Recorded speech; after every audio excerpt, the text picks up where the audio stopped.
5 settlement, and we are here at our town hall, our first town hall of the year. Again, the purpose of these town halls is to come back to the Richmond community every 6 months to really update you all on the work that's being done to improve, again, emission reductions, flaring at the refinery. So just some quick housekeeping, just logistics. We're at CoBiz Richmond. Thank you all, a great innovative hub for entrepreneurs here in the city of Richmond. If you haven't been here before, what a beautiful space. Thank you for having us here. Secondly, if you would like to find the bathroom, you're going to go through this little split wall here, or towards the back, take a right, and go through some doors, okay? Cool. Oh, great improvement. Okay, good. No, but MC, so you know we can start getting on the right. But again, restrooms are down here to the right. Also, again, food is available, right? So please, I know we're here at dinner time. I want to make sure y'all feel, fed, because we're going to get a lot of information tonight. And we have been walking around with some comment cards, right? Ways for you to take notes, or over time, kind of write down your comments you would like the Chevron team to address during our Q&A portion. So again, we're going to be passing those around. Also the sign-in sheet, so you can stay in contact. Again, we are here for a very important cause. We're here to make sure that you all, the folks that actually live here, have access to clear information, have the opportunity to get direct answers, and again, a real opportunity to ask questions about what's happening in our community. What is the CAP, the Community Action Plan? Again, we've been having a series of meetings. Thank you all for coming back time and time again. And if this is your first time being here, welcome. This is a part of an ongoing process to create a two-way dialogue between the refinery and the Richmond community, right? A real intimate way for you all to have some access to people who, again, are working the refinery and making sure that's beneficial to the people here in Richmond. At the core, this work is about making information accessible, reducing confusion and misinformation, and making sure community questions are tracked and responded to over time. So again, if there's something that you have as a real curiosity, right, that's what we're here to do, to hear it out and explore feasibility through this process. Because what we've seen is that when people ask direct questions, they can get direct answers, right? And that's why we're here. And again, the Community Action Plan is a community effort. Many of our community members are a part of neighborhood councils, civic organizations here in the city of Richmond. Many of our partners are hosting events tonight as we speak. And it's, again, we have some of the most active people in the Richmond community guiding this process. And so this year, we're really focused on a few key areas, especially if you've been following this process. This year, with the Community Action Plan Committee, we're trying to deepen our understanding of refinery operations and air quality. Really ask the questions about what's going on. We're going to be tracking, again, responses and commitments. So again, your questions and your concerns don't get lost over time. Again, we're going to be strengthening coordination between community members, agencies, and partners, right? That's why we have so many great organizations in the back today, because again, we want you all to be a part of what's going on and really understand how you can plug in. And ultimately, we want to build a more informed and connected network across the neighborhoods. So again, we do not take for granted that you keep showing up to this conversation time and time again. So what tonight looks like, we're going to start off with an update from Chevron about, again, notice of violations. Again, give you an update on what's been going on. Then we're going to be hearing from some community programs. We have MCE here tonight. We also have the Red Cross presenting to you all on new initiatives they have. And also the Air District is here to present about the Community Benefits Fund. Show of hands who knows about the Community Benefits Fund. Okay, hear you. Well, this is going to be a great opportunity to learn, again, about the investments being made in our community and the investments in community-rooted, community-generated solutions that are going to be funded through this opportunity. And ultimately, a huge part of this process is a public comment period. So again, it's going to be presentation heavy, right, up front. But then we want to get into a dialogue, public comment, right? And then we'll have the opportunity for the refinery membership and the folks, a part of these agencies, to respond to you live and direct, all right? So again, it's going to be be a great program. I really appreciate you all. And again, reach out if you need any support. Now, do I got my folks from Chevron? Y'all ready to go? All right, cool. Everybody ready to get started?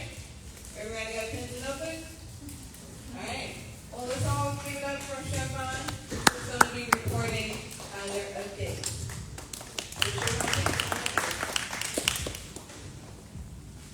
Thank you.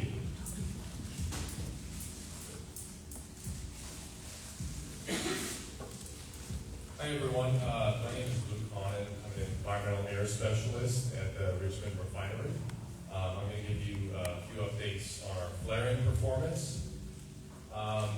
First of all, I'm just going to talk about our improvement efforts around flares. We have new technology we're employing.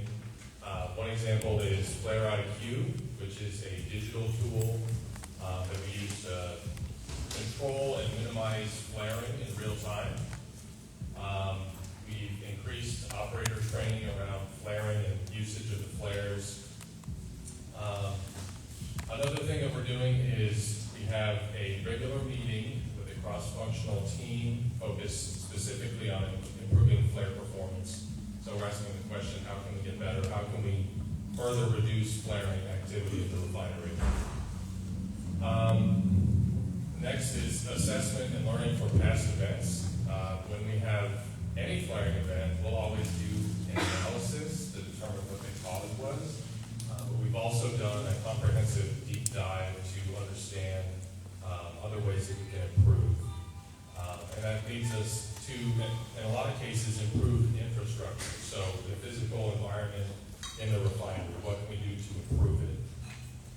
And just to give you an idea, we've completed projects greater than $25 million in value thus far. And for the future, we have identified additional projects to further improve our infrastructure. Next slide, please. So now we'll look at the actual data on the past 6 months.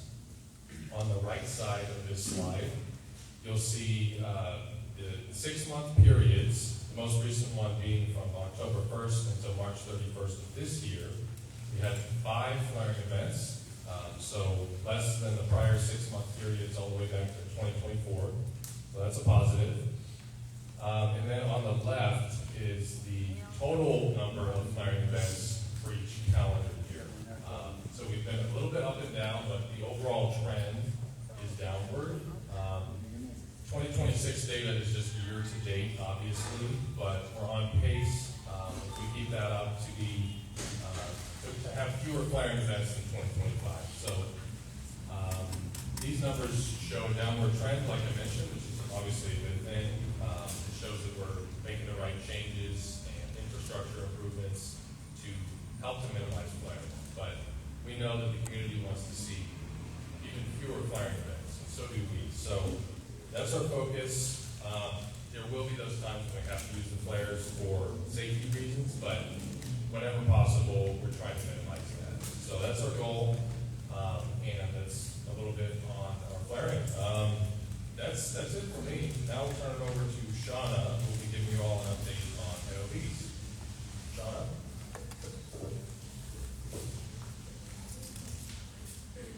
Hi everyone, I'm Shauna Falvey. I'm the Environmental Execution Team Lead in the Richmond Refinery.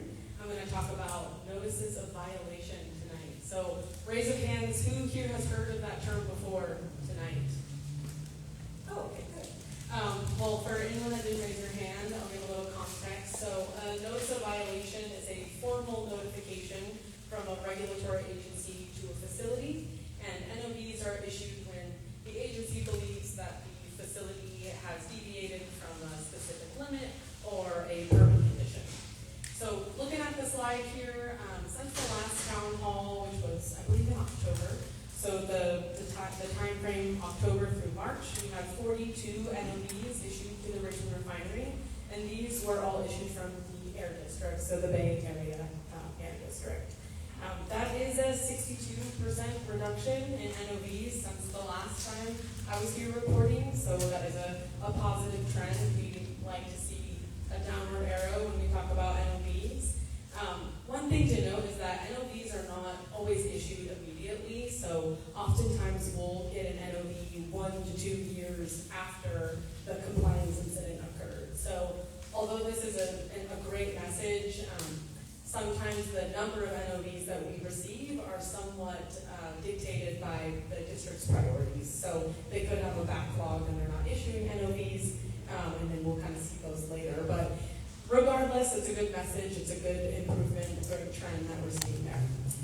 NOVs are also split into emission and non-emission, so that's pretty self-explanatory, but what we mean is some NOVs are directly correlated to emissions, so like an exceedance, a measured exceedance, and other NOVs are non-emissions, so those could be things like administrative, it could be late reporting.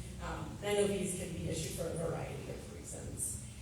You can see we had a 50-50 split, and that is representing a 9% reduction in emission-related NOVs, which again, we like to see that kind of downward reduction trend. We can go to the next slide there.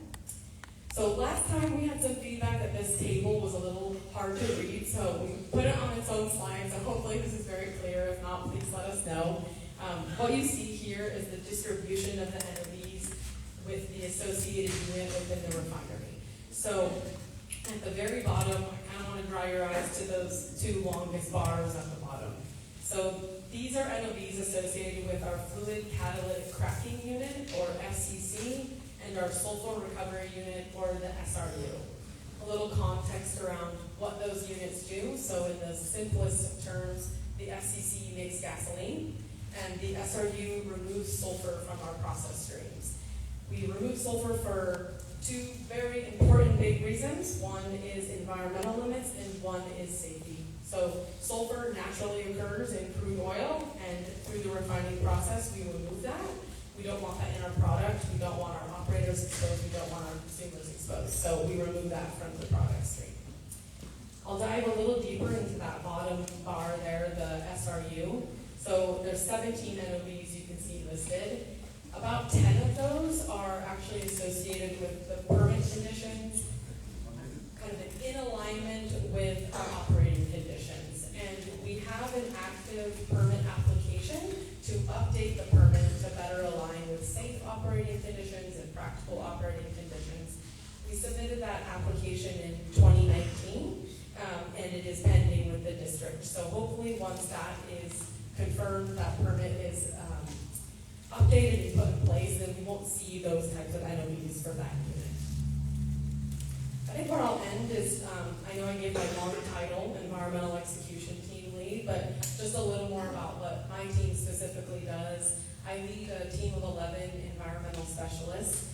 We manage the hazardous waste throughout the facility. We do the leak detection and repair program, and then we manage day-to-day environmental compliance. So I can't speak I can't speak for my team, but for me, I'm highly competitive, and I want to just continuously improve. My team works very closely with operations. We work closely with the Air District, and our goal is to have nothing on this slide. Our goal is to operate with no violations, no deviations. I want us to operate better than our predecessors did 50 years ago, better than they did 20 years ago, better than we did a week ago. So we're driven, we're committed, and I'm looking forward to questions today. I hope we can shed some more light on the things that we've talked about and help everyone learn a little bit more about their refinery. So thank you. I think we're in public comment after. Yeah. All right, thanks so much. I'll hand it over to Lily.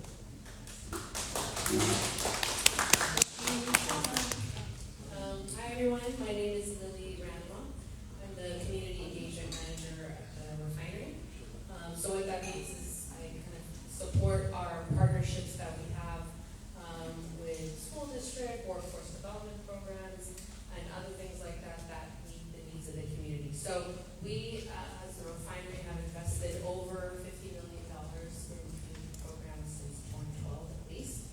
And that does not even include funding like $35 million to start Richmond Promise, $90 million to go towards PCIA grants, and we were actually the original funders of CoBiz as well. So we contributed $3 million to this space and towards operations, and it's something we're very proud of. So through the CAP program, also gotten a lot of feedback intentionally about what are the type of additional community programs that we could support, that kind of go beyond the things that Shauna and Luke mentioned about how we're trying to improve our operations, but how can we, from a community perspective, also support. So the first program that we did through this kind of community resilience bucket was a partnership with Lifelong Medical. So that was just came to its end last month, and it was basically supporting a cohort of community health advocates. So Lifelong were training them, people directly from the community to support families with asthma, and so that they would become advocates for those families. So to help them not only advocate around their health care, but also support them in how to properly use medication around respiratory issues, and also do home assessments. So looking for in-home triggers, cleaning supplies, or ovens and things like that, and supporting them in making those adjustments. So tonight we have two additional community partners here to talk about our community resilience grants. So the first one I'm going to call up is Lisa from the Red Cross.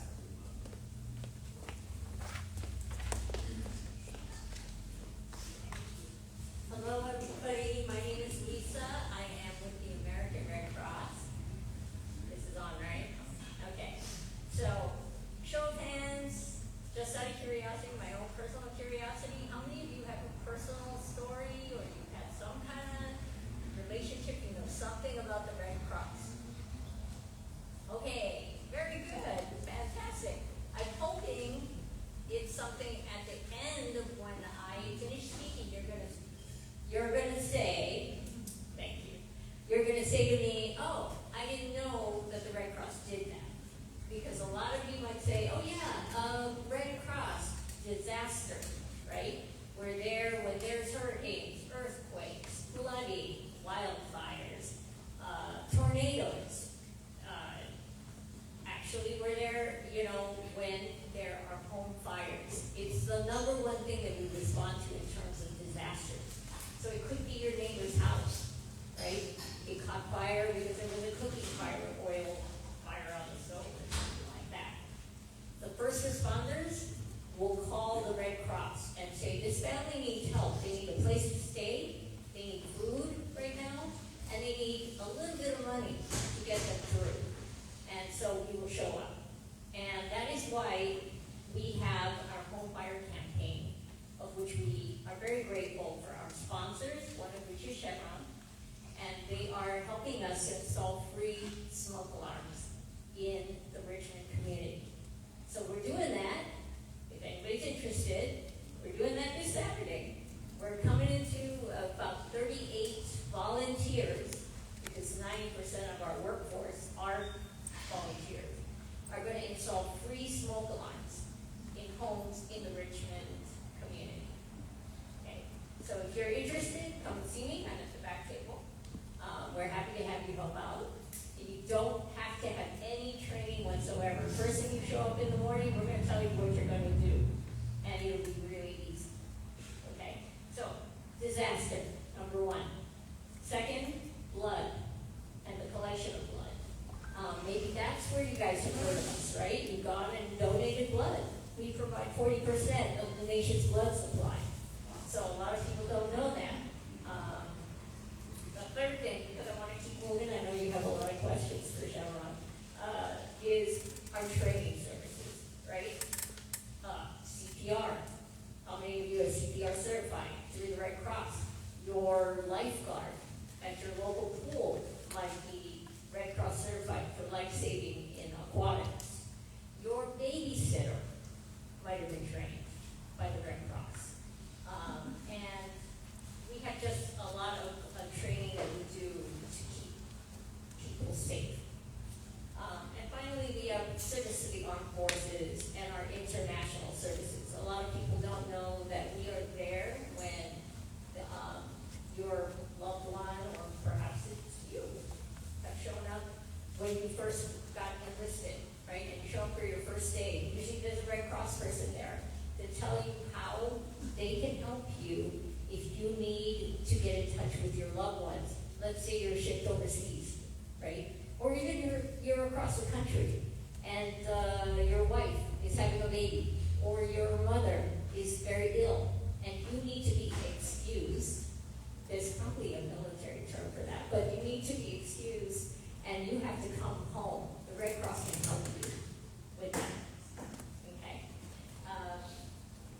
So basically, that's us as the Red Cross, and I hope that at the end, like I said, that at the end of this little speech, you're like, oh yeah, that's right. I did have some interaction with the Red Cross. So if you have any questions, I'm back in the room, happy to answer them. Thank you.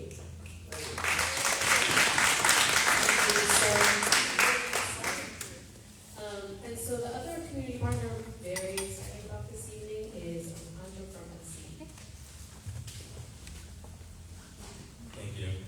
My name is Alejandro, and I'm with MCE, your local not-for-profit electricity provider. So we've been providing clean energy to the city of Richmond since 2013. So definitely very proud of that. But today, actually, and next slide. Well, just a little bit more about MCE, right? If you haven't heard of us, chances are that you probably are one of our customers. We procure energy, and then PG&E delivers it. Next slide, please. So if you check your PG&E bill, you might see a line item in there that says MCE electric generation charges. So you can check that, and you'll know that you are an MCE customer.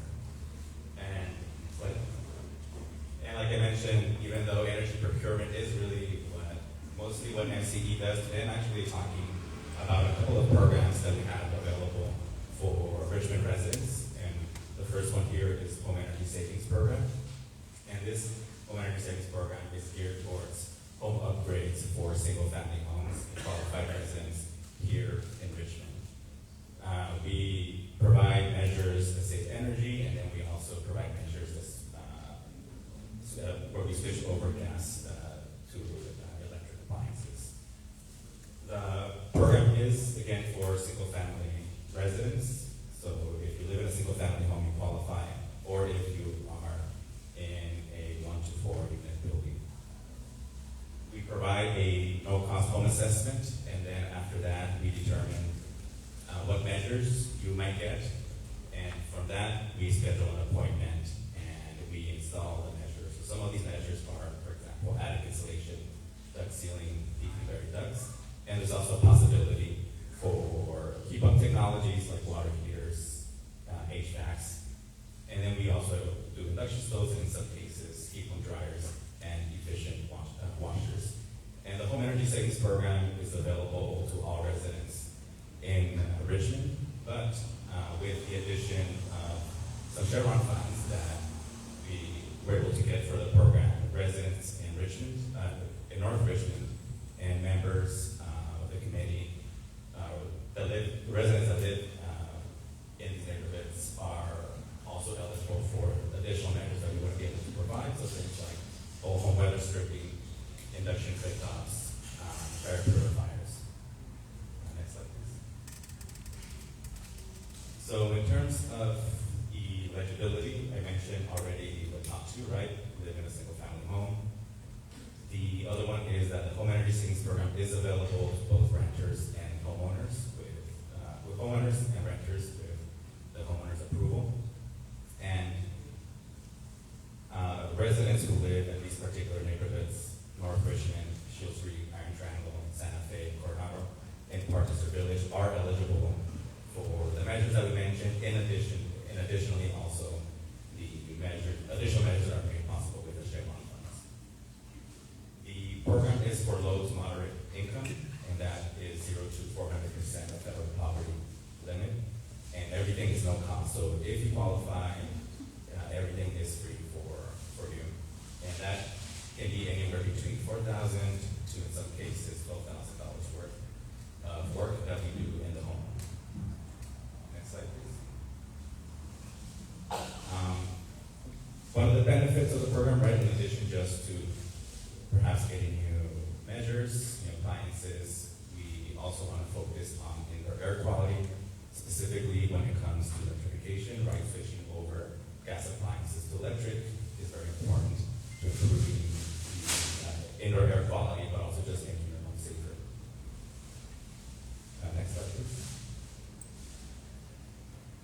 In terms of the customer journey, this is what it looks like. It is actually pretty quick, and we try to make the whole process very easy for our residents.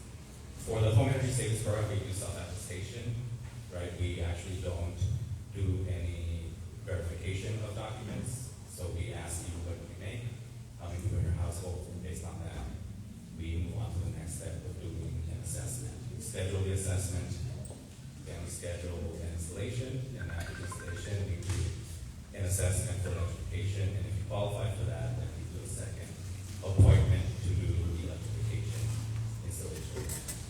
There might be a chance that we might do audit of the work afterwards. Next slide. The next program that I want to talk about is our Richmond Rising program. So Richmond Rising program, we offer everything that the home energy savings program offers, but we are able to give residents additional repair measures and additional electrification measures for their homes. Residents for this particular program, via our partner with Grid, can also get solar panels, and if the budget is available, also some repairs in order to be able to install those solar panels. Next slide, please. The eligibility for this one is more specific. This one is for Iron Triangle, Santa Fe, and Coram neighborhoods. So again, these neighborhoods do qualify for the Richmond Rising program, which again includes everything that we provide for home energy savings, as well as what we provide via the Chevron funds. This one, because of the solar panels, for now at least, residents do have to be owner occupants of the homes. We can still service you if you're a renter, but you wouldn't be eligible for the solar panels, at least at this time. The last bit here is that for the federal poverty limit that we use for HEAS, for Richmond Rising, it's a little bit different. This is a low income program, and we do 80% of the Contra Costa area median income in order for folks to qualify. Next slide. Sorry, I don't know if you can see that there. Because we have both the energy efficiency, electrification, and the solar panels, that can be a lot to residents.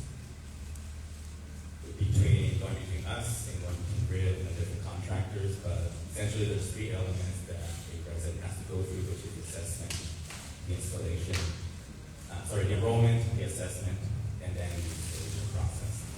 That could take anywhere between 3 to 6 months, depending on the work needed. But we definitely do definitely walk the resident through the whole process and making sure that they understand everything. And our partners are right there at the bottom. We have Enzo, Building Solutions, and Frampton Energy, who are for the contractors that go out and do the actual installations. Next slide. So if you are interested, I definitely encourage you to come talk to me at the table or scan the QR code. The qualification process, at least the initial screen, is very easy, just a couple of questions in order to get the assessment scheduled. So I definitely encourage you, even if you think you might not qualify, to talk to me and we can check that out. So yeah, thank you, everybody.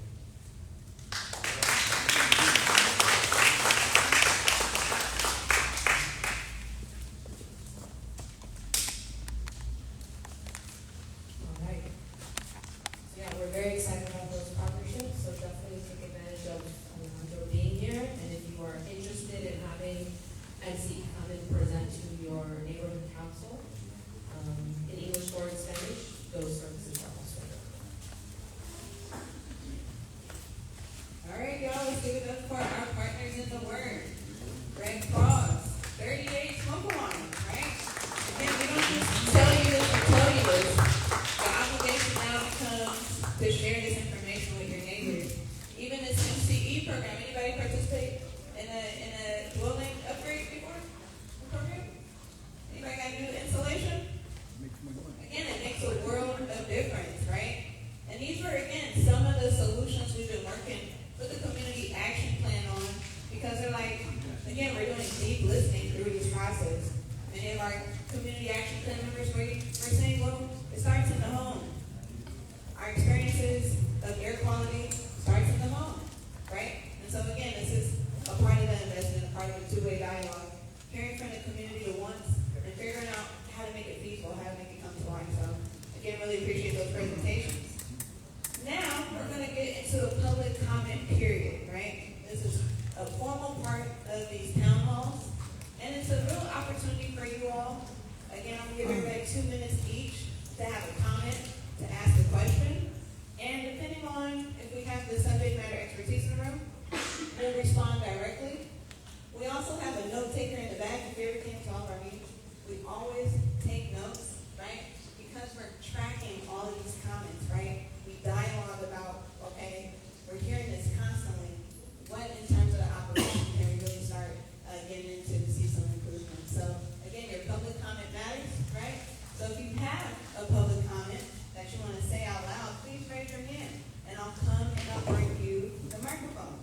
If you don't have public comment, you feel more comfortable writing it down, I got these sheets for you. We log them, we scan them, we type them up. And again, your voice matters in this process. So do I have any public comments out there? Clarifying questions. All right, I got one back here. Thank you for always coming. Yes. And then Brian, be on standby if you got a response. All right, say your name and your neighborhood. My name is Bill Miguel. I live in Point Richmond. And if possible, maybe could Chevron take a minute, because there may be some good people here, and just do a description of what flaring is, like what constitutes a flaring incident, how do we measure it, why did it occur, and maybe understand that you get a certain number of them, which is what are they exactly. And the second thing is, could Chevron explain, particularly for an emission notice of violation, how is that measured? How does a violation start? How does it end? Does Chevron self-report, or does a violation occur because the Bureau of Quality Management notices it and registers that violation? Thank you. Thank you. We're gonna take them all, right? Yeah, do I have any other public comments before we respond to this one? Okay. Let's respond to this one and I'll get the second one. I'm a friend on my environmental team, but good evening, everyone. Let me introduce myself tonight, but good to see some familiar faces. I'm Brian Lovinger. I'm the corporate affairs manager at the Richmond Refinery. Our team is what we help put on this event. You'll see us in the community. We manage all the kind of external relationships and community relationships with for the company. So, question around flaring. Also, hopefully we did better on the slides today. It was a real focus, trying to make sure we're not using light colors that we can see, so it's not the best for our presentation. So that was previous feedback from so flaring is the air district does quantify it. It's a certain amount of gas that is released and combusted in the flare. But let's take a step back. What is flaring? Flares are safety devices that are a visible part of our safety systems. So think of your electrical outlets at home that have the GFCI button on it, or your breakers in your garage, or wherever they might be. Those are all safety devices. We have those on all of our equipment.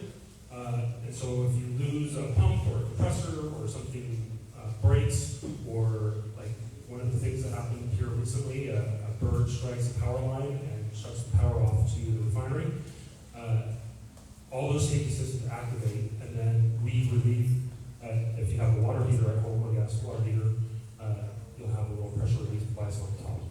So if there was the water overpressures, the water would come out, the garage gets a little wet, the water heater doesn't go through the roof. We have similar ones on our equipment that protect the pressures in the system, and that gets released to a system that collects those gases. And under normal operation, we collect those gases and we use them as fuel. if something were to happen and we exceed the amount that we can collect and use as fuel, then it goes to the flare system instead of going straight to the atmosphere. And so what you're seeing is combustion of that gas in the flare. And Luke mentioned Flare IQ and a couple other technologies, and those technologies are really meant to try and make the combustion of that gas as efficient as possible, using computer models as opposed to operators having to manually tune the system. So we're leveraging technology in that space. The flaring events that we report here are those that meet the threshold of the air district. So if you had a small blip of a flare, you trip something and it flares for 10 seconds and it stops, that typically would rise to one of those flaring events that you see on that slide. But the bird strike one is over that. And for each one of those, there's a causal analysis that's done, and it's reported to the air district. And so the emissions associated with that flare, the cause of that flare, the corrective actions that we've taken that are appropriate to make sure that type of incident doesn't happen again, or that we're ready for it, is all posted not only on the air district website, but on the Chevron website, Chevron Richmond, which is Chevron.com. And so you can download all that information and see it. The preliminary data is within 48 hours, and the report is posted typically for each month following the event. You remember the threshold question was, and then there was a question on the NOV, self-reporting. Okay, I love your question on the NOV, so, because I feel like I forgot to say that part during my presentation, so this is helpful. I'd say for the emission-related NOVs, probably 99.5% of those are self-reported. So we have continuous emission monitor systems on all of our stacks. You can see them, not the monitors, but you can see stacks from outside the refinery.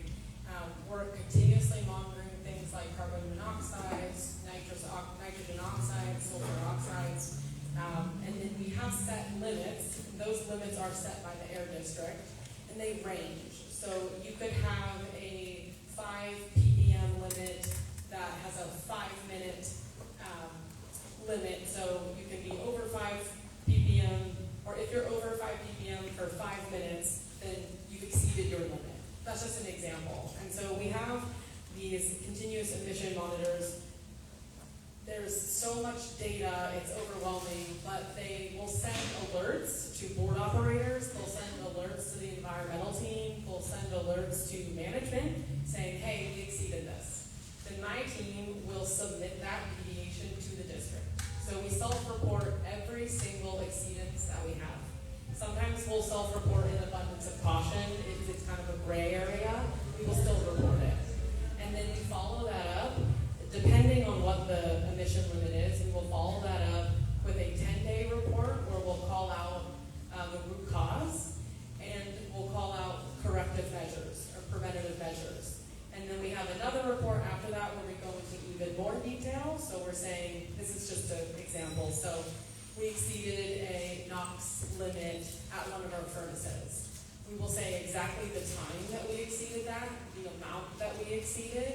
We will talk about why we exceeded it, so it could be a process upset. And then we will say, these are the things we've put in place to prevent that in the future. So every emission is self-reported, and if we miss something and we catch it later, we then report that we were late as well. That answer your question on NOVs? Yeah, it does. And I think you have monitoring stations in the community like We do. Washington Elementary has one. Mm-hmm. Yeah, we have community monitoring And those are systems. publicly available. But I guess I'm assuming that since they're off the premise, that you wouldn't get a notice of violation from there unless you have one on site, or is it possible to get one off site and not on site? Yeah, so we would only get an NOV for exceedances that are measured on our facility. The community measurements are informative and they can maybe alert us to something, but there's a lot of industry in the area, so you couldn't always perfectly say, okay, there's the high level of something in this community monitor, it's definitely something in the refinery because of the other industry, but we have access to that, public has access to that, and if we see something elevated, we will investigate it. This just happened last week. We saw a little bit of elevation in something, and so we went through all of our data. We were working with operations to understand, is that anything from our site? And for this situation, it wasn't from our site, but we do investigate them. They're just not tracked the same way with the air district. Because I think Viola also has parts per million emissions. Correct, they have ambient hydrogen sulfide monitors around their facility. It's also for the community, and if you sign up at the City of Richmond website, they'll send you an email saying that it's over the buzz. It's an important distinguish to the direct monitors, the continuous emission monitors, and the parameters on our stats are measuring the exact amount of material that's coming out of the process unit. The ambient air monitors are just that, they're monitoring, they're pulling a sample out of the air, so it's not just coming from Chevron. The way that system was set up was a lot of the constituents that we're looking for they can be related to petroleum refining. So there was a focus there, but we've been operating since 2013, and it's essentially real-time information on the website for the public to view. And if you were here at the last meeting, we took a lot of feedback on that to talk about the improvements there. And so if you haven't been in a while, I encourage you to go, because there's some stoplight graphics and things that you can that are much more quick. Air monitoring is a tricky and very technical topic. But now you can go and right on the banner it says everything is within normal ranges, or maybe it'll flag if it's not, and you can go and confirm. It's pretty cool. So if you encourage you all to take a look, and if you have thoughts for additional improvement, we're all ears and looking for ways to do that. But we do investigate. A lot of times, you can look at the wind is blowing towards the refinery, so we know that elevation is there. And the studies on the air monitoring for the ambient air really track what's diurnally or morning and evening. So with the traffic patterns, especially if you look at particulate matter and other things, so morning commute around the freeways or the parkways do impact that. And we saw it with the wildfires as well. So we have a wildfire event, you can see those abnormalities go up. Anything that brings us even paint cans and dumpsters and everything. So There's one more related question, I think. In the last meeting, we had discussions to kick the odors that occurred in the rainy season, and the smoking gun seemed to point to composting of the public services, which we think Chevron gets blamed for a lot because it's accurate. It will burn your throat in Richmond. I'm just curious whether there's been any public services and Chevron dialogue to see if the public services can step up and do the same kind of monitoring and air quality, particularly when the compost gets wet, it ignites the plastics inside it that are over the legal limit, ignite. We think that's smoking gun, literally. So I'm just curious whether there's been any communication between Chevron and the public services. To your benefit, take some heat off of Chevron, but get blamed for a lot of what you think the public services. yeah, I appreciate that. And certainly, as a neighboring business, we have contacts and relationships with them, and we look to support and provide information, especially if there's a community concern. We try to understand what's going on. It's certainly not Chevron's place to tell them what they need to do, but we're focused on responding to the community. We can focus on our operations, investigate our operations, and say with certainty that it's not us, or I'll be the first to admit sometimes it is us, and we'll take ownership of that and work to mitigate it. So it's an ongoing process. We're pretty transparent. We have a pretty robust system set up. We have a 24-hour noise and odor hotline. 510-242. Yeah, there's magnets in the back. It's been a long day. 2127, I think. There it is. But we encourage you to call. That goes directly to our emergency services group, who sends a battalion chief out and get in contact with you as a reporting party. or if you don't want a phone call, then just go out and do order sampling, air monitoring, noise mitigation, and work with operations to fix that. So that's, we do what we can and what we can control. And certainly if you call an agency and have a complaint as well or a question, oftentimes those inspectors will call us directly in response and we'll work with them to give them whatever information they need. Thank you for that. Right. Thank you for your questions, and thank you for always coming and bringing those up. We've been documenting that, and a huge part of our work is the education. If I have some community action plan committee members in the room, raise your hand. Raise your hand if you're on the CAP committee. Whoop, whoop. Okay, we got 3 of our members here tonight, and that's a large part of the work that we do with the committee. We go over what flaring 101 is. We go over what the notice of violation process is, first with these community leaders, so that it's organic for them. Because a real part of this process is to stop the misinformation, stop the confusion, and to make what's real accessible so people can really engage in these conversations on their own terms, right? So again, I don't want y'all being shy. There's no stupid questions. There's no redundant questions. It's important that we document it through this platform, what y'all grievances are, what y'all concerns are, so we can track it and address it over this time period. So I got one public comment over here, so I got another one. Okay, so I got 1, 2, 3. Anybody else? 4. Don't be scared. Don't be shy. All right, cool. Start here. 2 minutes. Good evening. My name is Parker Brightman. I'm the Executive Director of the United Native Americans. I'm also a Richmond resident.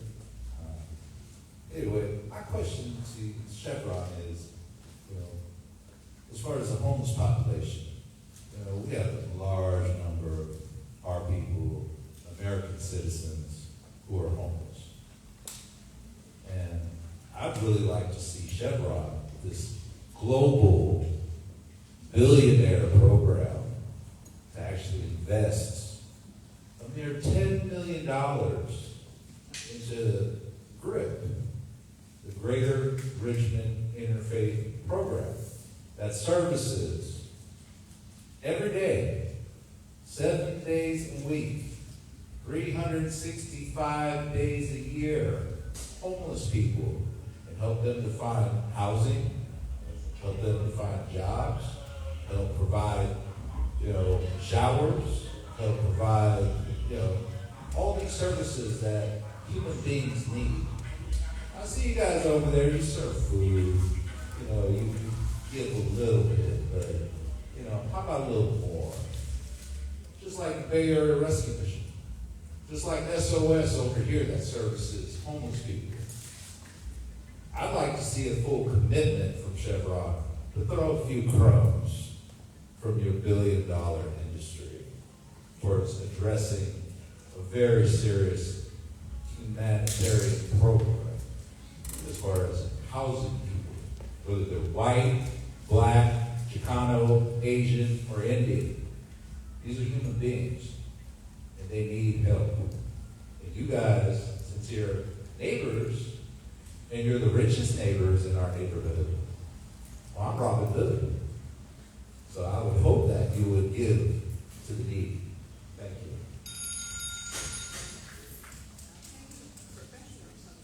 We're going to take these 2 and then you respond, and then we'll get the next 2. Hi, my name is Maureen, and first of all, I'm very impressed by the home changes that are available to Richmond. I was just at a lecture recently, a neurologist, retired neurologist from Kaiser, and he gave some shocking numbers about gas stoves, in particular in your house.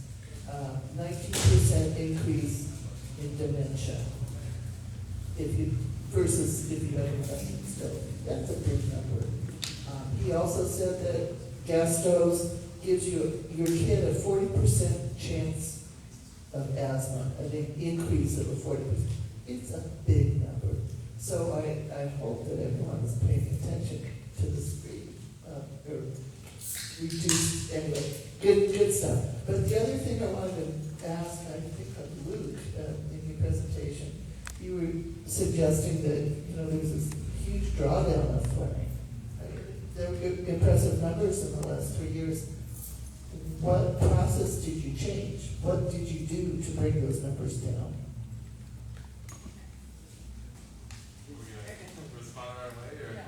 Thank you. Yes, so we're gonna take these two, and I got these other two. You think you can answer this spot? Or, I'm gonna ask Lily to speak to the first question. okay.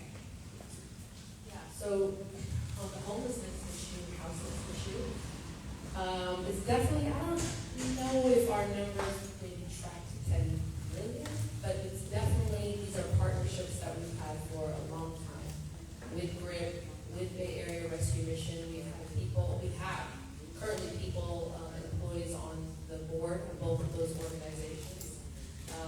We've had people come through those organizations who come through our training programs, our operator training programs as well. When it comes to SOS Richmond, I mean, you can talk to Daniel. We were the first organization to give Daniel a grant. In 2020, we funded the shower program. We provided funding for him and that organization to manage the encampment that was, the Castro encampment. When the city was not willing to fund it, we were the ones that stepped in and provided funding and enabled him to provide services to that community. So the $1 billion, budget you're talking about, we don't get that here. We get a fraction of it, like a sliver of a sliver. So we do prioritize the houseless issue greatly through funding, through volunteering, and through innovative projects that we've seen work out successfully. So we're always open to feedback to explore. I appreciate that, all three of them, some of the workers, shorter-term organizations that have been around, we've been a partner for years. What was the second? The question was about, yeah, how do we focus on, you want to take a lead, or you want me to try? I could, sure. Why don't I start it off and see where we go? So, I want to preface this by saying that I've only been the flare specialist since October of last year, so there's a lot of great work that was done before I came into that being my role. I think that in general terms, what we've done to improve our flaring performance is have a recurring team whose focus is to minimize flaring. So I don't want to speculate years past, but I think it starts first with the focus, noticing that there is an issue we need to minimize, and we need a dedicated team to look at all the ways that we can reduce the number of flaring events that we have, the scale of them, how much gas is actually combusted. The part that I don't have specific details as to what changed to reduce those flaring numbers, except for maybe one. I mentioned operator training. We have, over the past few years, increased our operator training, and I think just reinforced through the operator workforce that the flares are there to be used when we need to use them, because we otherwise might have a safety incident, but we need to use them in the right way. So I believe that it's pretty technical as far as how that gets done, and I apologize, I don't have a lot of those details, but in general terms, again, like I said, we're putting the focus there. We have a dedicated team to look into it, and then the operator training is the first kind of tangible example I give. Hopefully Brian has maybe something more, I don't know, but that's what I have. I'm interested in specific technologies that, what's working for you to break these numbers down, if you have? Not just the employees like looking, I mean, failure to win, that's stuff. Right, well, it's a great question, and I'm struggling with the technical aspect, but again, like, we have all these systems in place. Our operators are running the plants all the time, So a lot of it does come down to operator intervention. Okay, we have too much gas in this part of the plant. We need to do something to move that over here before we possibly overpressure this vessel. I'm just thinking out loud. So a lot of it does come down to how we run the plants. It can even go down to things like communication, like reinforcing that we need to have good communication between shifts of operators so that they know exactly what the scenario is. The more that I talk about it, I do think that it's a big piece of the pie. I'm probably missing a detail around, like you said, maybe the technical detail, a piece of technology that we're using. Again, not exactly answering your question, but Flare IQ that I mentioned, we will be, we have installed it at all the flares, and that is a digital system that will, I think Brian alluded to this, it will allow us to use this automated system to operate the plant in an optimal way to minimize flaring. So you might have a scenario where the operator makes a certain move and that may lead to flaring in some cases. Hopefully we're avoiding things like that with Flare IQ. So I'm going to kind of stop it there. Do you have anything to add, Brian?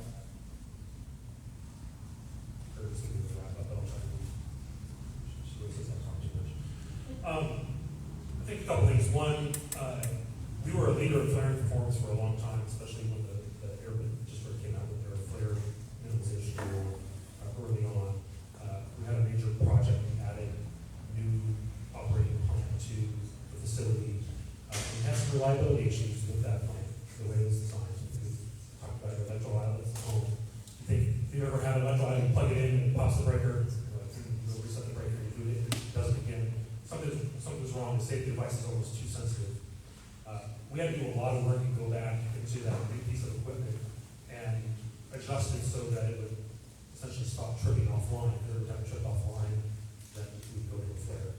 So we had in 2019, 2020, we had a lot more flaring than we were historically used to.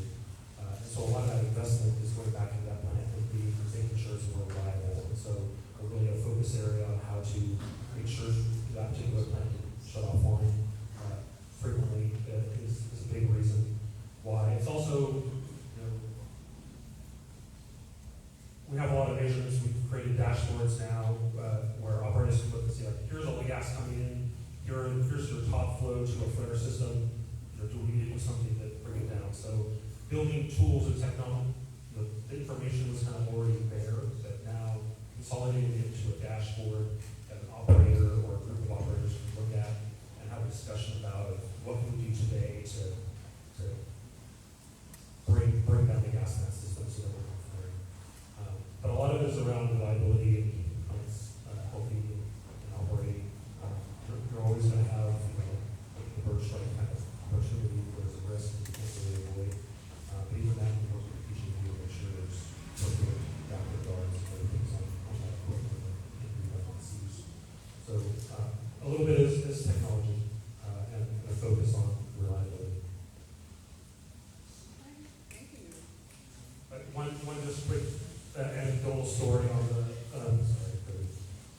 on barn. We think that Lee was talking. Our fire department responds externally to incidents, and one of them was the battery fire in Mossland here in Monterey last year.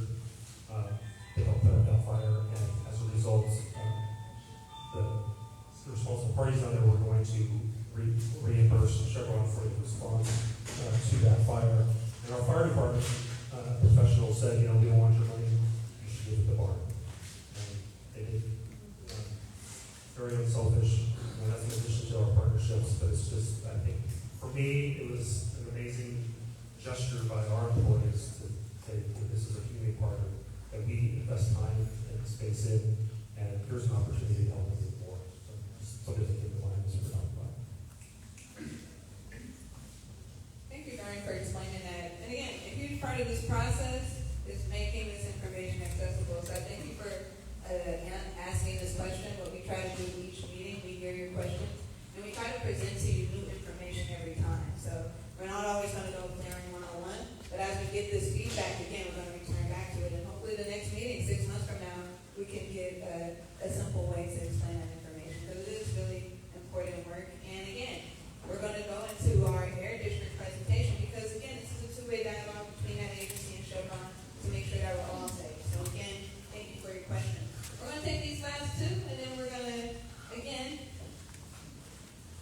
hit home with the show, but you still got the county that's going to give their updates, and so, again, your questions matter. Hello, my name is Rafa. I am a North Richmond resident. And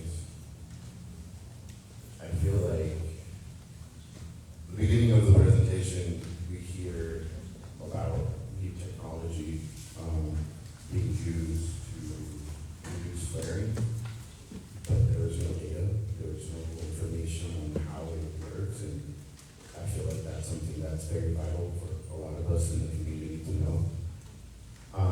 Also, I would like to lift up what, can't remember your name, but community resident who would like to see more, right?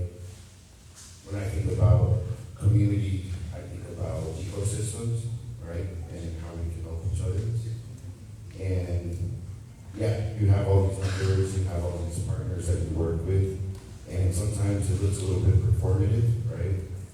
And I do feel like there should be a lot more of that. Like you said, there's more that you can do.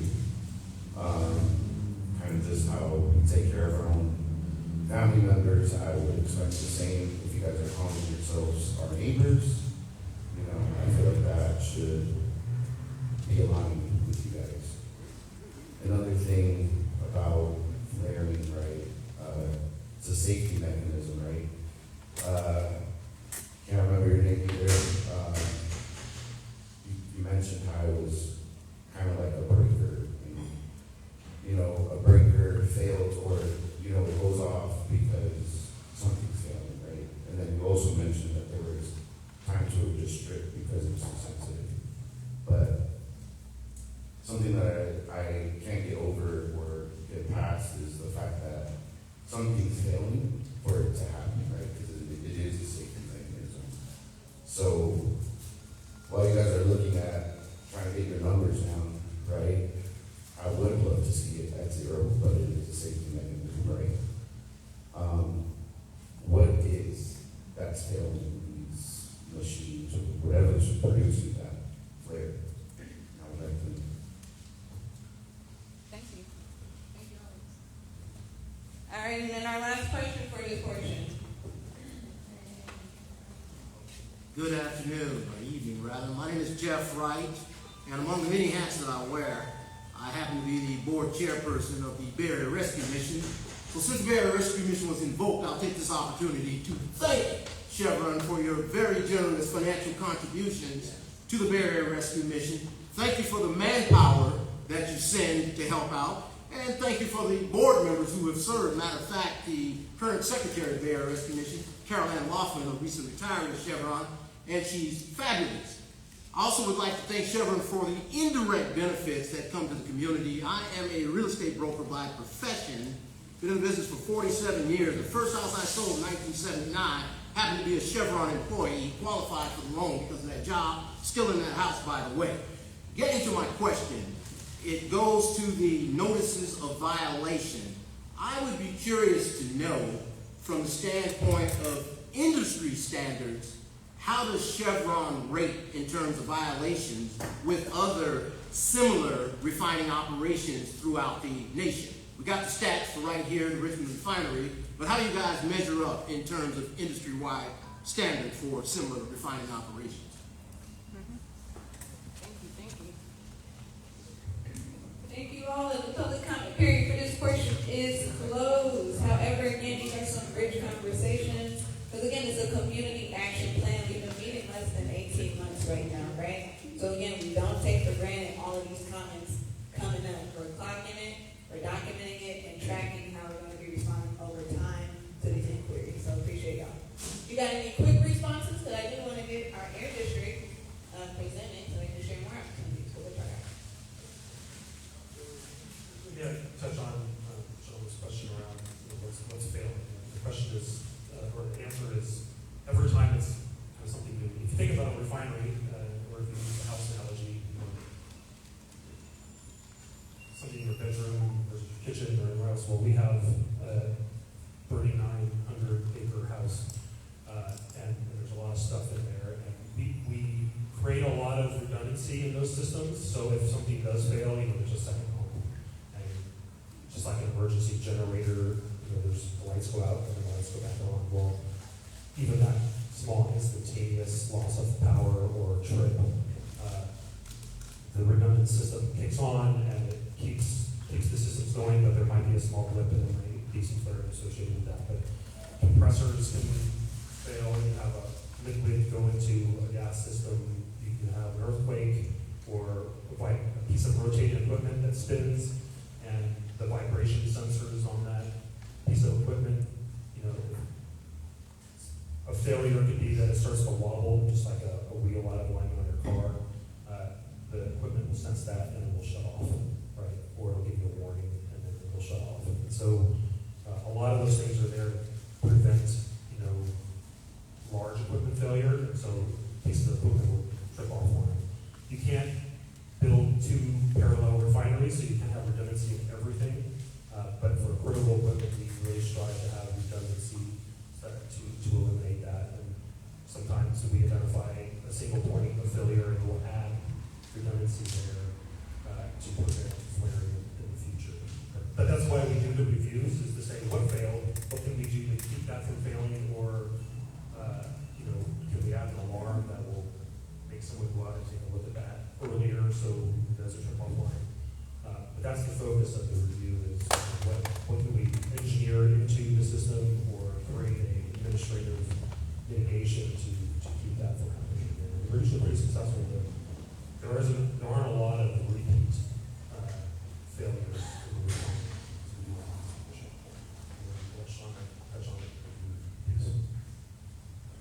Good question on how we compare with NMEs. So because they're so specific to the local regulatory environment, it wouldn't really be an apples to apples comparison to have our NOV numbers compared to, let's say, a refinery in Texas, because they do not have the limits that we have. This probably needs to be perfectly fact checked, but I'd say our refinery is operating in one of the most highly regulated areas in the entire world. And so we are self-reporting deviations to limits that, let's say, a refinery in China or a refinery in Louisiana, they don't have limits even close to that. And I can't give specifics, so this is more general, kind of speak about it, but so we can't really do that apples to apples comparison. And then we've got one operating facility, other refinery in the Bay Area now. There were 5, and it's not NOV numbers. Not every refinery kind of displays them as we did today, and so it is hard to see that information. I'd like to think that we are the best and we have the lowest, but I couldn't perfectly fact check that for you. Yeah, it's really not public information. In fact, the district recently, within the last year, I think, started posting NOVs from different facilities, and it was one of the first districts, I think, to do that. So it's not easily comparable if you just let that ride in.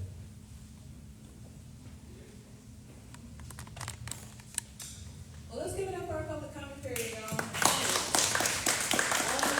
Responding to community concerns, that's a part of the integrity of this process that we try to provide to you all. And again, 6 months from now, we're going to be giving another update on the work that's been done. Again, if you have more public comments, again, I'm running around with these sheets. You can write it down if you're too shy to speak out loud. Again, we scan them, we talk about them with this team, and we take it seriously, y'all's concerns, y'all grievances, and y'all questions. And so now I do want to invite up the Air District, because again, this time is now for community-led neighborhood interventions that bring us into the conversation. This whole process is about accessibility, clearing up confusion, misinformation. And some of y'all in your neighborhoods have solutions, right? And so the Air District is going to be talking about the opportunities you've had to start spreading the message and start being a part of the process. So again, let's invite up anyway. Warm welcome, right?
community-led and collaborative solutions. This slide deck really is not my favorites. Okay, this is the map, the eligibility map. This is the map of the communities that are eligible for the $35 billion.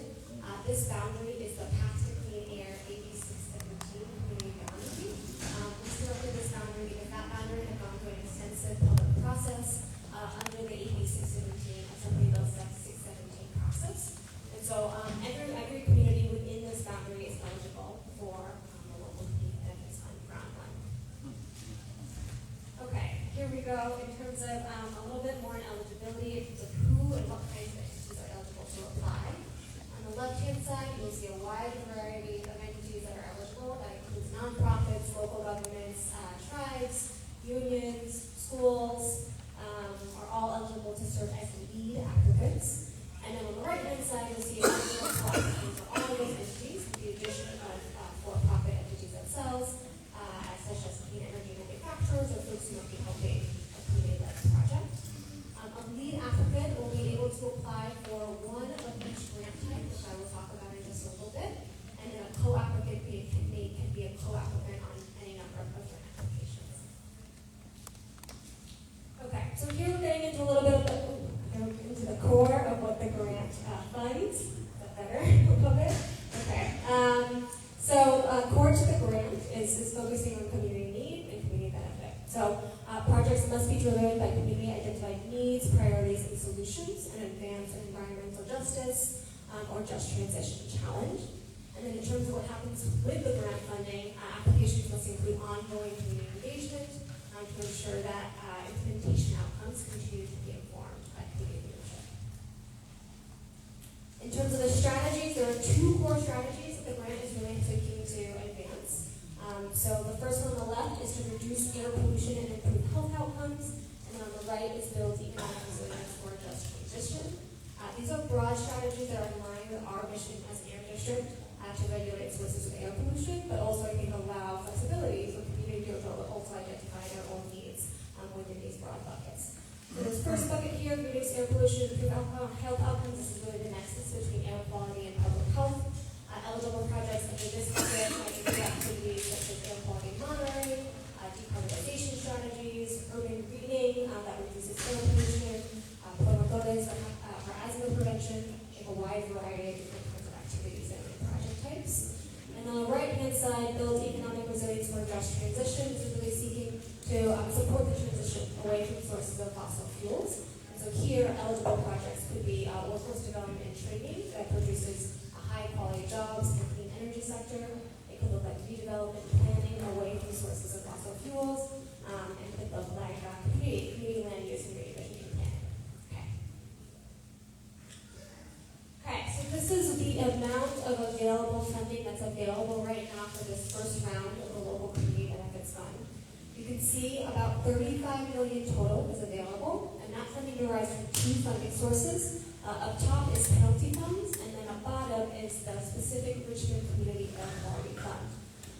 What we need to know as an applicant or a potential applicant is that there's just one grant application, there's just one overall application, and we on the back end will try to sort out which applications fit under kind of which eligible funding source. You'll note the second funding source, the Richmond Community Air Quality Fund, is designated for projects to reduce particulate matter emissions. So it really has more of a public health benefit, whereas the penalty funds are really tied to the overall grant purpose. So the thing to know is $35 million total is available for the Richmond grant. Okay. Please. Okay. Man, these slides really aren't showing up great. Okay. This is a chart showing the grant awards and the available grant types. So within the $35 million, we split the grant into 3 grant categories to allow flexibility for different kinds of projects at different scale to kind of compete with like. So our smallest category is called the C grant. The C grant is really intended for nonprofit applicants, so it's only open to 501c3 nonprofit applicants. The grant ranges between $100,000 and $200,000 with a grant term of up to 2 years. And we anticipate awarding between up to 5 grant awards for the C grant category. In the middle, we have what's called the Opportunity Grant. So these are slightly larger. They're $500,000 to $5 million. In this case, given the slightly larger grant award size, we are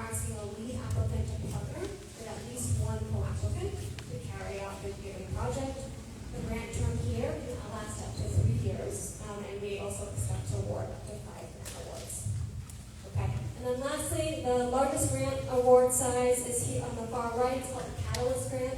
These are significant. These are $10 to $15 million. Given the significant size, we are asking for multiple partnerships. We're looking for a lead applicant to be able to partner with multiple different other kinds of partners to really think holistically about community need, community vision, and how can different parts of the ecosystem come together to make an impact. So in this case, the grant term is up to 5 years, and we expect to award between 1 to 3 grants in that category. And then lastly, I'll close just a little bit with a little bit of timeline. The grant opened at the end of January and closes in a month, May 29th. So if you have not yet taken a look, if you haven't, you haven't heard about this yet, there's still time to look. We have a bunch of materials in the back, and we'll be available for a little bit afterwards to take questions. But the grant will close in May 29th. We'll do application scoring and review over the summer, and then we will recommend award recommendations to our board of directors in the fall. And so that's it. And with that, thank you so much for your time, and I think I'll hand it back to Kirby. Oh yeah, thank you, okay, cool. Again, great opportunities, y'all. This is a process. It's super live. It's constantly developing. And again, this is a result of our work that we can do to really advise the Air District, the Chevron, on what's actually going to make our quality of life here better in the city of Richmond. It's a multi-stakeholder conversation. It's going to be all hands on deck. And so again, appreciate all part of this work. We are going to take a quick break because we have one more presentation from the county, Contra Costa County, about safety upgrades that are occurring in this county. Because every 6 months, y'all, there's so much work being done. So we want to make sure that you know that everybody is all hands on deck to make our community better. So we're going to take about 5 minutes. Again, try to talk to the Air District back there. Go use the bathroom. Please get some sandwiches, all right? Take some home for lunch tomorrow. And again, 5 minutes, and we're going to get right back to the county because you don't want to miss this safety update.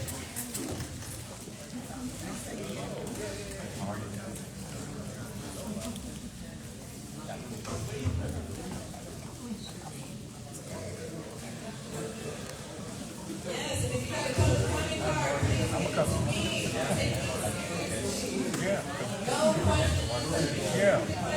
No small questions. This helps us with community education even outside of this movement.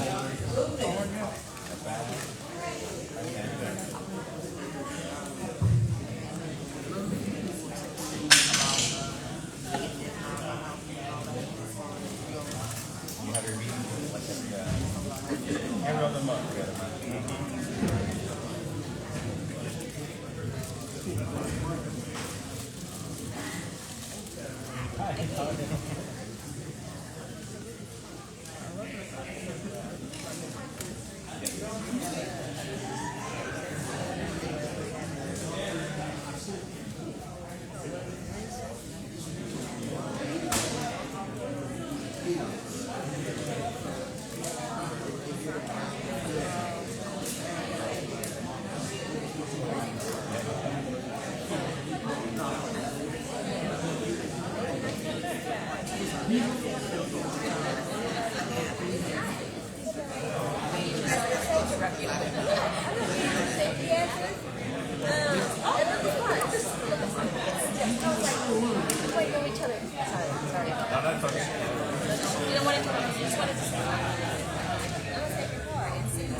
It's new. Okay. But first I was kind of Thank you. on the bottom.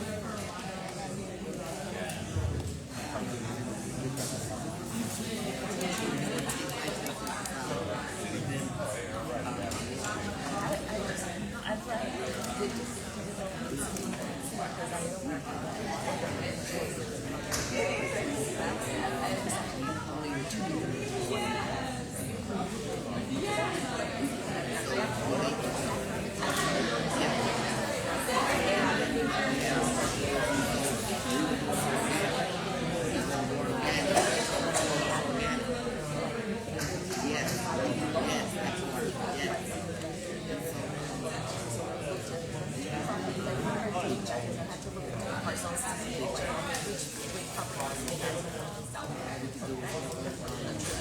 No, because I want to clean the city, but because I was part of the No, I actually went to Oh, nice. yeah, but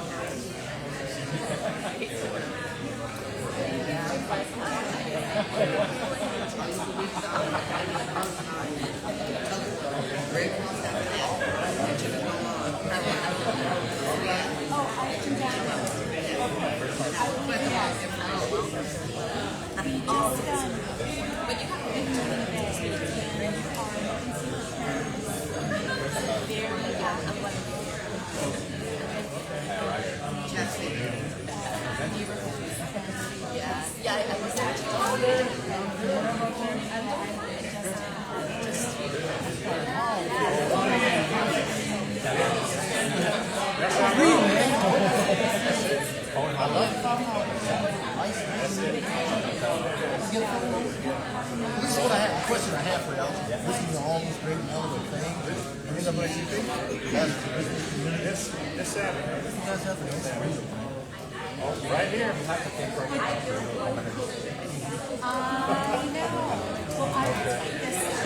Oh, it's going to be a lot of fun.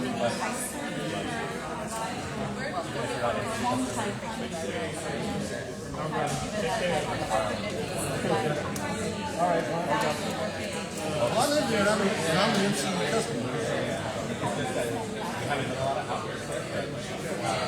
I know the demographic and the numbers of them. I thought I'd ask.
Last 3 or 4 times for somebody.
You're not paying gas anymore,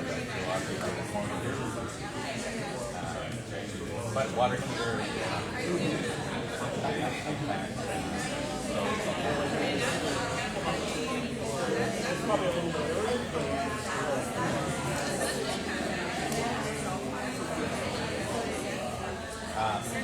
A lot of it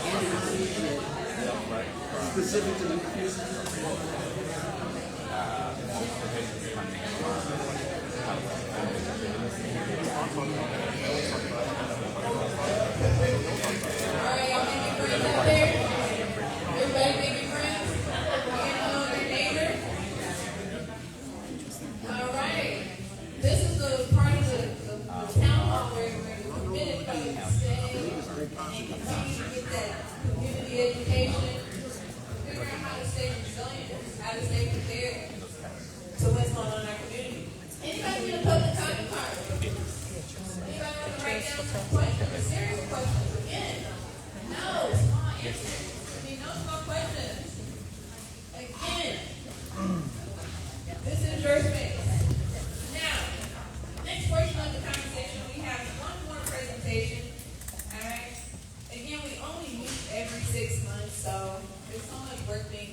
facilities subject to the county's industrial safety ordinance for the city of Richmond, and eventually we're going to have 8 criminals also included by the end of 6, 7 of 6. So we do our audits every 3 years. Our audits vary depending on the facility type and what they're subject to. For a facility like Chevron, where there are 5 or 6 people for 5 or 6 weeks. For smaller facilities, we have less people, less time. We have a lot of what are called questionnaires that we go through for different topics. We have over 400 questions for a facility like Chevron that we go through and verify compliance with. And then if we don't see compliance, we have action items that we have that we get done at 2 weeks. We write written reports, and we have to public notice. In fact, going to public notice this time period right now, that's why I'm here. It's a 45-day period. Most people don't want to read 300-page report that we produce, so we do have some fact sheets that we produce back there. Instead of 1 page or 2 pages, actually both sides of 2 pages. Next slide. No, I'm not sure. Just an idea of some of the facilities that our group regulates: refineries, former refineries, called renewable fuel facilities, ammonia refrigeration plants, water treatment, chemical manufacturing plants, and those facilities that produce hydrogen oxide emissions. Next slide. Just a display of where they typically reside, typically along the waterfront, or in the straits, as well as the bay. Next slide. These are some of the programs that we look at. There's a variety of programs that are listed here. I'm not going to go through any of them. I'm just going to give you a highlight. There they are. We if anybody's familiar with the term called process safety management, many of these are related to those. Next slide. The county and the city of Richmond industrial safety ordinance requires additional requirements, with factors and state code assessments and a variety of other things. Just again, a list. Next. So at Chevron, we audit every 3 years. The last time we were on site was February 2025. After going through the 6 weeks, 5 to 6 weeks there, we found 20 things that we felt they didn't quite properly meet the regulatory requirements, so we gave them 20 deficiencies. We also gave out what are called 22 optional things, what we call best practices.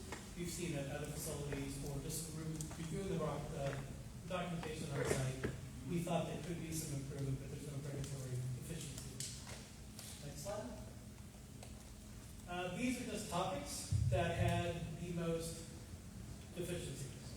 The first one, management of change. So before they make something, either a physical change in the plant, or changing an operating procedure, or something to that extent, they have to first plan out the change, make sure it's going to be properly done, make sure people are informed of it.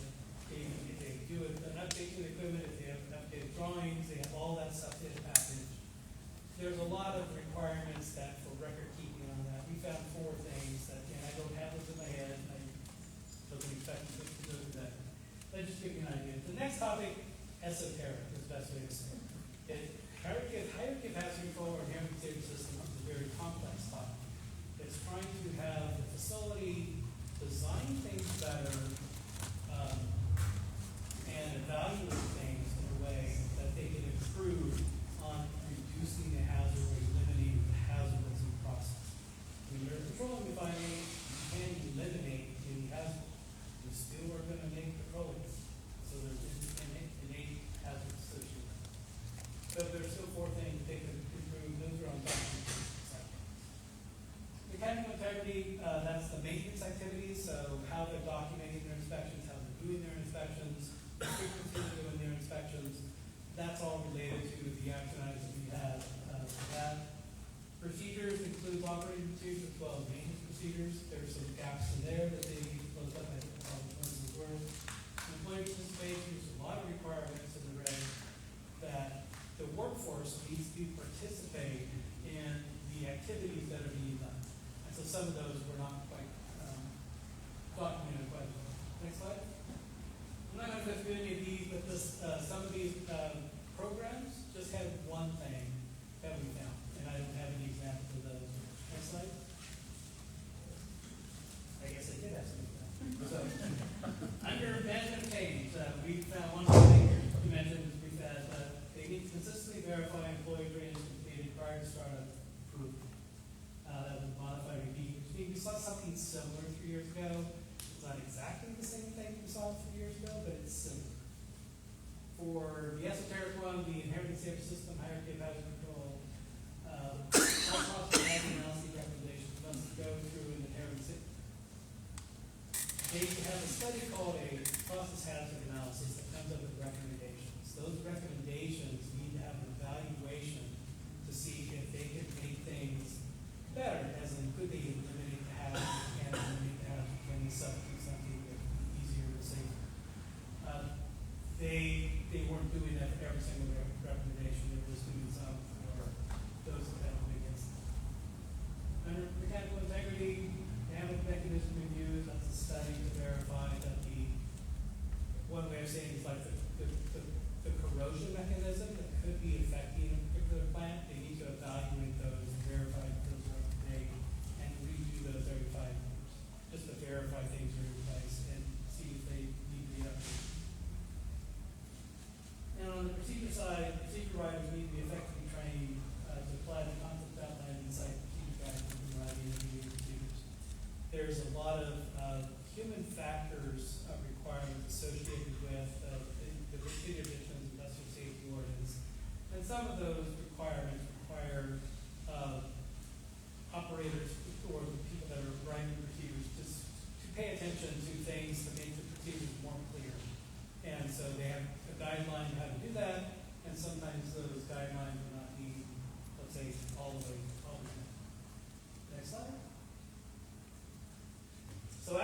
finish an audit. We identify with them, they have a timeframe that they have to address, where they have to reply back to us, and here's how we're gonna fix all the things you guys found that we need to fix. They have 90 days to do that. They have to provide us with their proposed remedies and their due dates, so we can look those over and see if we're okay with them. Once we're okay with that, then we do follow-up meetings to verify whether we're on site or we go as virtual, to say, how are you addressing this action item, so we can close that door, and so we don't see that again the next time. So that we do that, depending on what the issue is. If it's a minor issue, it's just a virtual discussion. If it's something that's more significant, then we come on site. We look at it. Next slide. This is a graph that we show at the end of our audit. To all the facilities that we do, the audit on the bottom, the number on the bottom is the number of audits that we have done for this facility. And the vertical is how many deficiencies that we have found. And so you can see if nobody can read it, yellow is an average of other facilities in similar scale as Chevron. And the gray, whatever that color is Chevron. And you can see they were below average, then we popped a little bit higher than the average. And then at the end, we're about 20 action items, and that's about the average of what we've seen in a lot of facilities that are subject to the ISO and ISO requirements. You answer 400 questions, and you're only getting 20 things wrong. And the flip side of that, you get 308 things right, and only 20 things wrong. So there's a lot of things we're doing right, but not everything. It's hard to be perfect. Next slide. That's it. I'm looking for questions. If anybody has any questions. And if you don't have questions, that's fine. But if you want to see an audit summary, we have flyers in the back. Oh, sorry, yes. Yeah, so how is the county, let's think about it. So how is the county partnering with local nonprofits to get this information out, and how are you willing to partner with a CBO in our community to make sure that our community at large has some of the information that you are sharing? So we have not done a lot of coordinating with CBOs. Typically what we have done is we maintain an interested party database of over time we've collected signatures, whether it's addresses, names, or emails. And when we do a public notice, we send out emails, we send out paper mails to people, let them know, hey, we're doing another public notice. We don't do it by a facility. It's typically in mass. So we have 10 things that we're going to be public noticing, and we just send that out. We go to events like this. One of the things about the industrial safety orders, whether it's the counties or the city of Richmond, is we need to go to a place where people are at. And most public events that we go to don't have such an interested audience. I'll be frank about that. And so it's hard for us to communicate these kind of information, especially if no one wants to see a binder of a bunch of stuff. So if you got a card, maybe we could reach out and try to talk further. I'll be fine with that. Any other questions? Okay. This is really off topic, but Brian kind of mentioned it tonight, which was the horrific fire down Monterey at the battery processing plant down there. And it's like, it's just, you don't hear anything about it. It contaminated a lot of agricultural land. And it seems there was a lot of procedures in place that either weren't defined or weren't followed. This is just anecdotal, but what's your take on that and the state of the art? Because this is like so managed and done over years with ISO averages and things. But there's new stuff coming online all the time. That can be devastating to community. My sister lives nearby myself at the beach, that's why. So we talk about battery technology, that's going to leaps and bounds, right? And so when they built that facility, at the time, they were using, they thought, state-of-the-art equipment and state-of-the-art locations. But at the time they did it, they didn't realize when they're packing all those cells into a space that you could not isolate, you could not contain it, if anything caught on fire, it became a very bad situation. That's if you equate that to going back into any industry, when any industry starts, they're always trying to push themselves out and say, hey, we're gonna try this, yeah, let's get that done, let's get it done, let's start doing it. And everybody learned by their mistakes. And that's a horrible mistake. Luckily, nobody got killed or seriously injured. But in other industries, that has happened where people have not forgotten. And so lessons learned are common for every industry. And I'm not going to pretend I know anything about the EV battery, system kind of stuff. That's what I've come. I think I was kind of looking. Wait, also, we gotta wrap. Yeah, that's fine, thank you. It's just a, it was. We'll try to connect with him after this. Is there any questions related to the safety update, right? Accidental release, hazmat, again, another community call for when?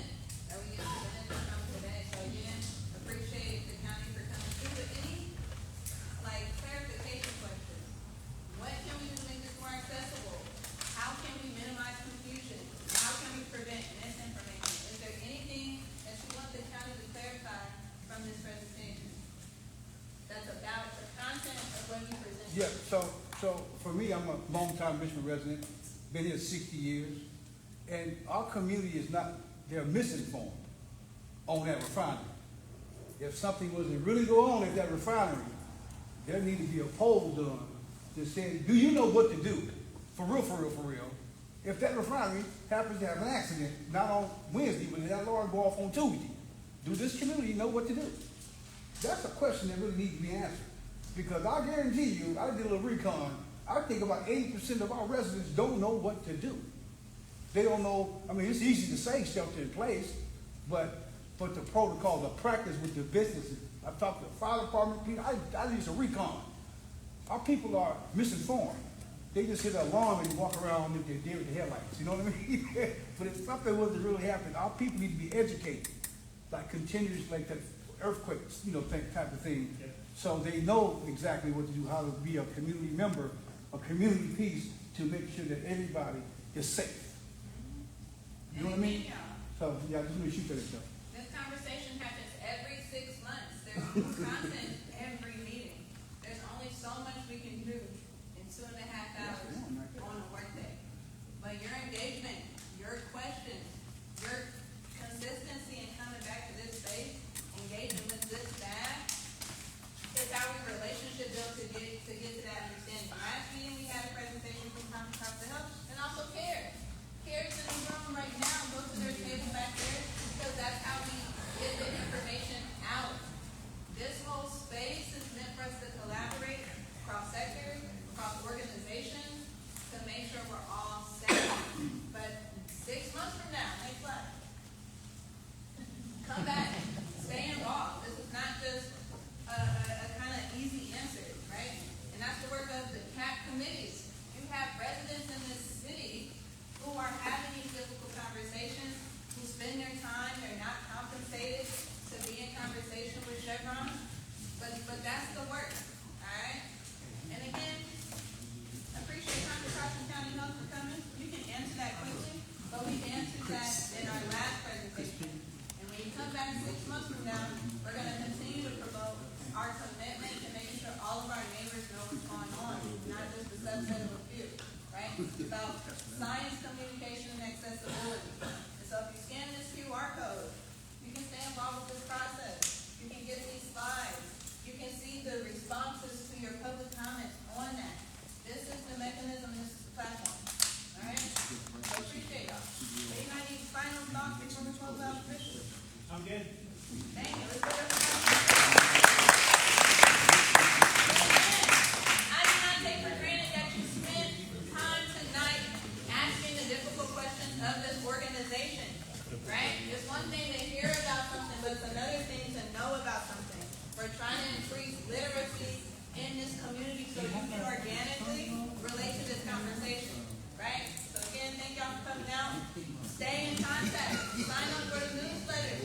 You're going to get the invite for this next town hall if you get the Eventbrite for this. Take some sandwiches home. Ask any clarifying questions. Spread the word about MCE and Red Cross to your neighbors. Have a good night.